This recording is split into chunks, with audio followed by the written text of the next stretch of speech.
Welcome, welcome, welcome, everyone. Welcome back to NAWBO on the Go. Today, we are getting caught up on all things happening down on Capitol Hill, where NAWBO is speaking with Miss El Patu. How are you, my friend? Good. Busy week last week. Well, it's been a minute since we've done this. So, for those that this is the first time that you've listened, Elle and our CEO, Jen Earl, and our National Board Chair, Megan Patton, go down once a month to visit with all the powers that be in DC and tell our story and see what difference we can make and see how we can help. And then Elle comes on and we recap everything. So tell me, what did all of you talk about on Capitol Hill this time? We went with a bunch of different ideas and things that we wanted to discuss. And it's kind of depended on the office on what our main focus was. But it ranged from our survey results to the micro business definition. We met with a small business representative in Minnesota who's on the small business committee because we wanted to do some outreach there because we've been hearing about our Minnesota businesses struggling. We've been hearing about the economic injury disaster loan program and how a lot of our business owners are struggling to repay it. So we went to the committees of jurisdiction and talked to them about that. We also, have been getting questions around the Save America Act. So that was something that we went to go ask members about, see if there's any movement happening and kind of get the lay of the land there. So range of topics. Wanted to ensure that our women business owners feel like we're hearing what they're saying and we're going and we're asking the questions that need to be asked. But it was a busy week. So the survey. So for those that don't know, NAWBO released a survey to everyone, not just members, talking about advocacy issues, advocacy pain points. Elle, is that a good way? Business pain points, seeking talking points for discussions on the Hill. So what parts of the survey really stuck out to you? So it's interesting. I would say, I've been in this role for, I don't know, over 5 years now. And normally the survey, when we ask, what are your top three concerns, priorities, I would say generally we're going to see access to capital, taxes, regulations. That's pretty standard. Mhm. In first, second, and third place, that's what we're normally going to see. What stood out to me this year was coming out of not left field if you think about the environment right now, but like left field if we looked at all of our past surveys and had no other information about the world. Right. Artificial intelligence came out second. Wow. That's interesting. Close fourth was, workplace benefits, things of that nature to access to, but it was first, it was taxes and education around taxes. Then it was artificial intelligence, then access to capital, and a close fourth was workplace benefits. But that artificial intelligence thing is so interesting because it's always been around, but it's never come to like the cream of the crop, like the tip top of, where Right. we're looking at. And it's interesting to see, where women business owners are, feeling about it. There's Mhm. still the apprehension around it. There's still the do the benefits outweigh the risks conversation. And what is it going to do? Like, should I worry about privacy? You still have questions around it. Mhm. But it's definitely something that our members are using. And to take it one step further, the number one thing our women business owners need say would help them grow, what do you think it is? Education. Training with artificial intelligence tools. Look at that. That is so interesting to me. I on so many different levels. So like a year and a half ago, 2 years ago maybe, I was at a luncheon and it was the first speaker I ever heard speak about AI. And he said, "How many of you use AI on a daily basis?" And again, a year and a half, like 2 years ago. And maybe two or three people raised their hand. And he said, "The rest of you are using it, you just don't realize it." How many of you use Apple Maps, Google Maps, Waze in your car? And of course, we all raise our hand, and he said, artificial intelligence. And we're like, what? Oh, yeah. And that's when it started to click to me as to how much, I mean, it's been around for a long time. But in the past, 12 to 18 months is when we started learning about how to use it in ways that we personally can get information from it. Yes. And also, we're realizing that the tools that we use within our business are using AI Right. to do what we need to do to run our businesses more efficiently, effectively, you name the adverb. So that's so interesting to me. Okay. So that was what stuck out to you. What parts of the survey results were of interest to the lawmakers? Okay. So that's what stuck out to me. There's more that stuck out to me, but I can tell you what stuck out to lawmakers because it also stuck out to me. While we went to a bunch of offices that are in the AI space, obviously our AI results were very important to them, very Yeah. important, very relevant. Another thing that was very interesting and is the fact that, okay, let's look at 2018. So we're talking, what, how many years ago is that? 8 years ago. Yeah. Can Um, you believe that was 8 years ago? no, Oh I my gosh. can't. It stresses me out even thinking about it. The NAWBO had close to 40% of its membership making more than $1 million in revenue 6 years ago. Wow. 40%. Wow. Technically, I think it was 130. Like I'm approximating to 40%, but like technically it was probably like 38.965 or something, but I'm rounding Wow. up, right? Just to get to an even Right. 10 range. But we're looking at a lot of businesses, okay? A Hmm. good percentage. Today, that number is down to a measly 18%. Wow. So we're talking a 20% decrease in Yeah. 6 years. 8 years. Oh, yeah, 8 years, eight Yeah. years. I'm thinking we're in 2026. Too many numbers in my head. So while we're losing all these high revenue businesses, right? Right. And everybody's talking about new business starts, new business starts. Don't get me wrong. We want more people to start businesses. We want more women to start businesses. But we want women businesses to be able to grow and scale. We want Right. we want to increase that mid-range of 250,000 to 999,000. We want that to be a huge chunk of businesses, and we want to continue to grow that $1 million revenue threshold and above. We want to continue to Hmm. grow that. What's growing is the under 250,000. Interesting. So, do you interpret that to mean people are leaving their 9 to 5 jobs and are starting their own business? Perhaps Or, I'm never going to say I'm an economist because I'm not. right? Right? But what I can say, what this tells me is the importance of our micro business definition becomes even more important Absolutely. at this point. So, looking at the fact that businesses are staying small and even our revenues are getting smaller, we don't want smaller revenues, but maybe it is just the fact that these businesses are staying small, Hmm. then that makes the micro business definition ever more relevant, Yeah. even more relevant. Yeah.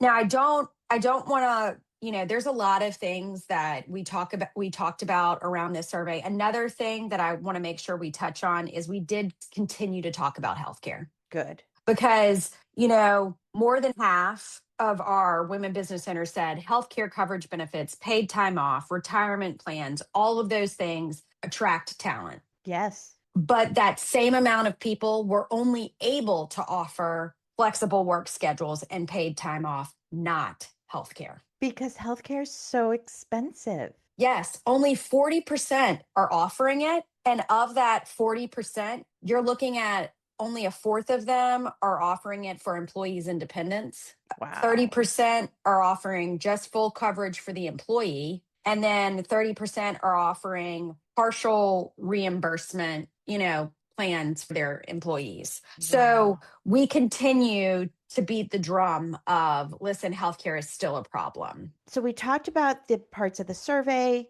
that you spoke with lawmakers about. What bills did you learn about? And what bills did NAWBO request action on? It's interesting, Tanya.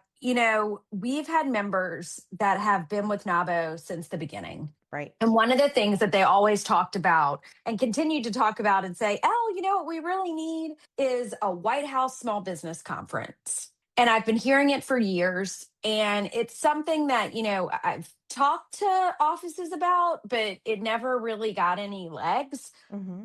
And we learned on this trip that there is a bill for a White House small business conference. It is a bill. I haven't had the chance to review the details of the bill to see where NAWBO stands, but I think a lot of our members that have been NAWBO members for decades would be interested to hear that that is a bill in Congress right now. So that was Interesting. interesting to hear about. I can never say NAWBO is on board until I read the fine print. I'm not going to Correct. get us into a situation where I don't read the fine print, Right.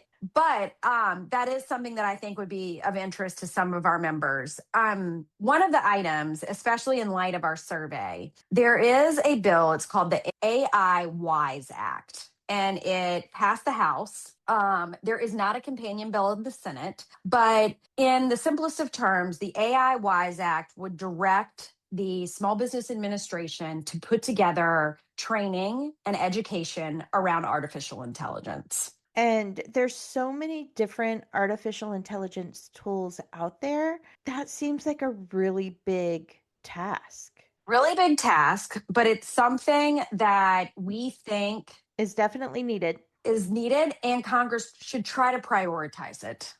Absolutely. So especially in light of what we're seeing, if our women business owners are saying the number one requested tool to help grow their business is AI training with AI tools, Easy. we probably need to be doing something in the public sector to where these women can access it for free. Exactly. So that was something we went to the Senate with, and we said, hey, have y'all looked at this? And it was interesting. Some offices hadn't yet. So that's something that I feel like we're just in the beginning phases of trying to see what kind of movement we can get on that bill on the Senate side. Interesting. What else? Anything else? We were talking a lot about our micro business definition. We Is that also starting to gain traction yet? it's something that we were hoping the bill would be introduced by now, but as all great things happen, it takes a little bit more time, a little bit more Yeah. massaging. I think originally NAWBO really wanted 50 employees. And as we start to negotiate this out with all the different players, I think that number is going to go down. And I think when I look at our statistics, right? When I look at if they said, hey, NAWBO, we will look at this bill if you put it at 10 employees or less, that would cover 87% of our membership. Right. That's not bad. That's not bad. That's not bad. So I don't want women business owners to get upset if we do have to make some concessions. I think it's a way for us to also, we work in a bipartisan manner. We work collaboratively with Congress. We know that there is a give and take if we want to get something across the finish line. So I just want to prepare our women business owners that might be a little bit of the give and take. Those numbers might be shifting a little bit, and it's okay, because as long as we get this across the finish line and we can help the majority of our members, then I still see that as a win. I love that. Perfect. Okay, what's next? Next, well, let's see. We've got so much. I'm hoping to have some form of infographic, or I'm going to be working with our comms team to release an infographic that kind of summarizes all of the survey instead of Perfect. doing a big toolkit, but something that our members could hand out when they go to meetings. That would be something that's like a leave behind. I think I was explaining how we've kind of hit some bumps in the road with that micro business definition. Yeah. I like to think that I have a dirt bike over a city bike, and I'm just going to keep riding that dirt bike over all those bumps. I love And it. we're going to navigate them. Jen's going to be back in mid-March, but in the weeks leading up to it, in the weeks beyond, we will still be working on that. And we're also going to be putting some policy papers together on artificial intelligence, healthcare, access to capital. So I got a lot of work to do. That's what's next. That's what's next. Oh my gosh. Well, as always, thank you for informing us what is happening down on the hill with NAWBO. Thank you for speaking it in a language that everyone understands. And as always, thank you and Jen and Megan for speaking on behalf of women business owners across the country. Well, I hope to see all these women business owners in June when we have our advocacy days in DC. Because I I'm love up that. here and I would love to see them here, because we make so much. I'm one person, and let's face it, they get sick of seeing my face. So I need to see all their faces in Washington, D.C. in June, because that's where we really make strides. So for those that don't know, I'll talk about NAWBO Days. NAWBO Days is our day on the Hill every single year. We do it without fail. It is the most important day. It is the day that you get to go to members of Congress and tell them what you're going through, the good, the bad, the ugly, all of And it. you're not just going to members of Congress. You get to meet with your personal backyard legislature, right? Well, it depends. If we're really pushing the micro business definition, I'm going to be strategic where I send you. I'm going to Perfect. put you in the offices where I think we can get this bill to have legs. So, no matter what office you're going to, whether it's your local congressman or it's a congressman that needs to hear your story because they're going to move our bill forward, we're going to do what we need to do to make sure that we make strides because we've got to get some movement. So, June 2nd, everyone needs to be there.